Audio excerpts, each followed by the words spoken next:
What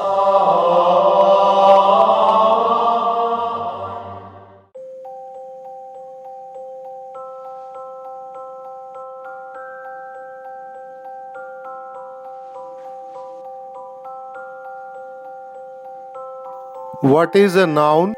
noun क्या है? What are its types? इसके कौन कौन से प्रकार हैं? A noun could be simply defined as a name of something or things or someone, such as living creatures, objects, places, actions, qualities, states of existence or ideas. एक noun सरल भाषा में किसी वस्तु या वस्तुओं का नाम या किसी व्यक्ति का नाम है, जैसे कि लिविंग क्रीचर्स या जीव जंतुओं के नाम, प्लेसेस या जगहों के नाम, एक्शंस वैसे तो क्रिया होती है, लेकिन उस क्रिया के बारे में जब हम बात करते हैं तो वो एक नाउन बन जाता है, जैसे कि स्विमिंग मेरा फेवरेट स्पोर्ट है। क्वालिटीज जैसे कि ब्रेवरी या बहादुरी। क्वालिटीज के और भी एग्जाम्पल हम आगे देखेंगे।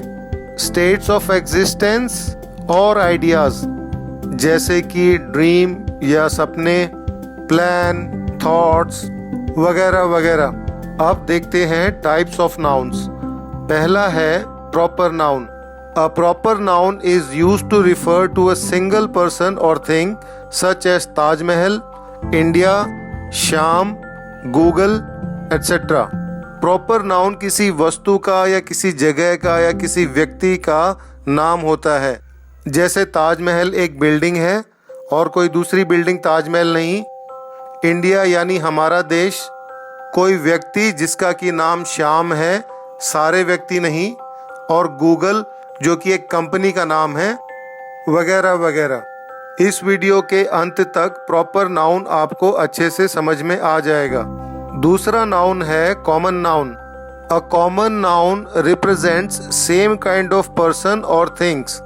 एक कॉमन नाउन एक ही तरह के व्यक्तियों को या वस्तुओं को दर्शाता है। For example, Shaktimaan is a super hero. यहाँ पर शक्तिमान एक व्यक्ति का नाम है और ये है प्रॉपर नाउन। जबकि सुपर हीरो कई तरह के हीरोज को कहते हैं, तो सुपर हीरो हुआ कॉमन नाउन। दूसरा एग्जाम्पल है Chetak was a horse.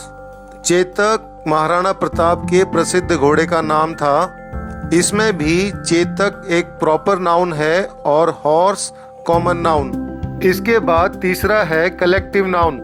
Collective noun is the name of persons or things taken together as a collection of all the members.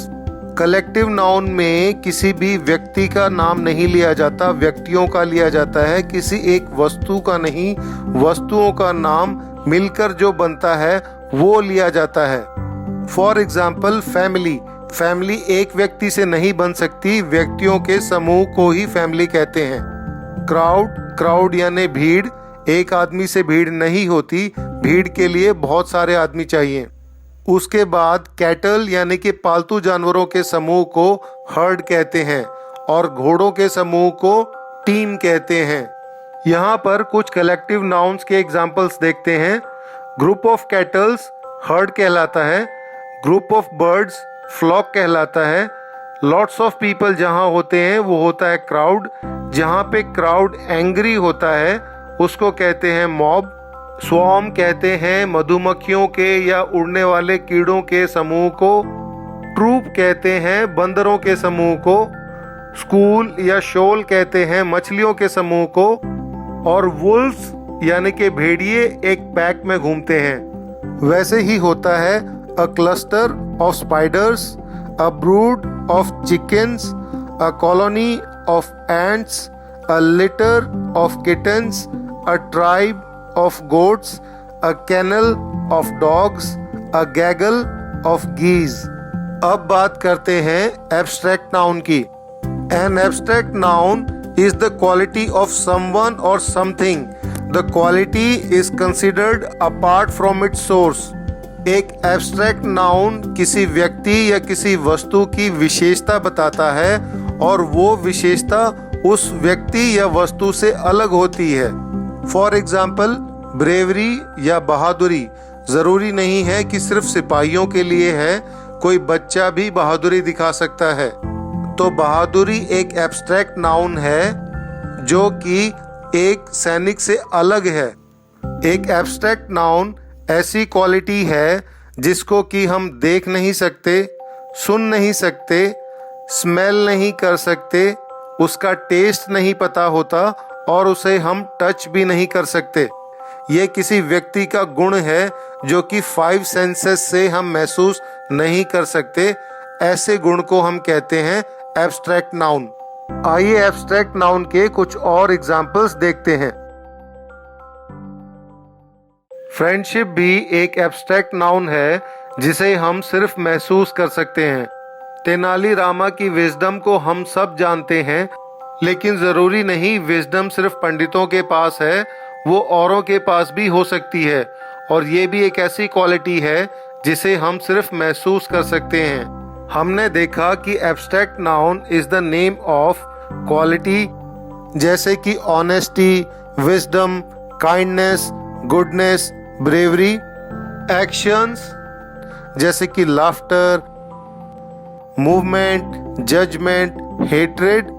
और तीसरा है स्टेट, जैसे कि childhood, boyhood, youth, death, sickness.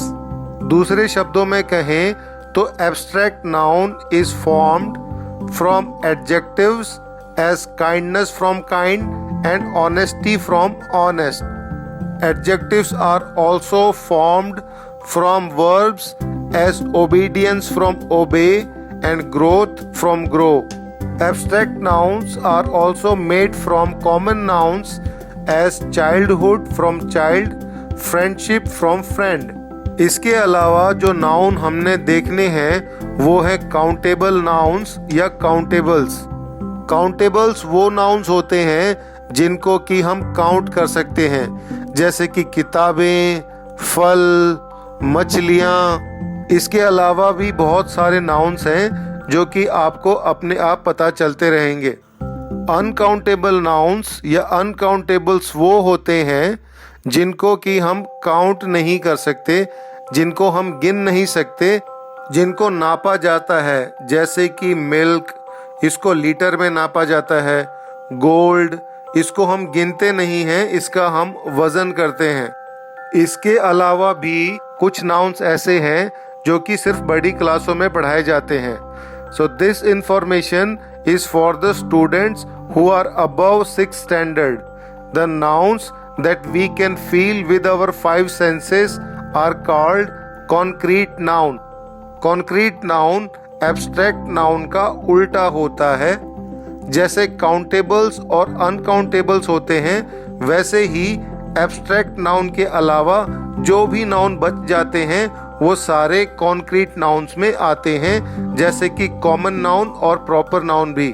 Countables are also called as count nouns. Countables को हम count noun भी कहते हैं। Uncountables are also called as mass nouns. Uncountables को हम मास नाउन भी कहते हैं। Material noun are a part of common noun and they are also uncountables. Material noun भी एक कॉमन नाउन का पार्ट है और वो कॉमन नाउन्स का भी एक भाग है। जैसा कि हम जानते हैं, materials are the things from which we can make other things. Materials वो चीज़ें होती हैं जिनसे कि हम दूसरी चीज़ें बनाते हैं, जैसे कि ornaments are made from gold, गहने हम सोने से बनाते हैं। फर्नीचर फ्रॉम वुड, फर्नीचर को हम लकड़ी से बनाते हैं। यहाँ पर मटेरियल नाउन के एग्जाम्पल्स हैं गोल्ड और वुड। नाउन्स को समझने से आपको ग्रामर के अलग अलग पार्ट्स में काफ़ी हेल्प मिलेगी, जैसे कि articles, subject verb agreement etcetera. Video देखने के लिए आपका बहुत बहुत धन्यवाद। अगर पसंद आया तो इसे लाइक और शेयर ज़रूर करें। मिलते हैं नेक्स्ट वीडियो में, तब तक स्वस्थ रहें, खुश रहें।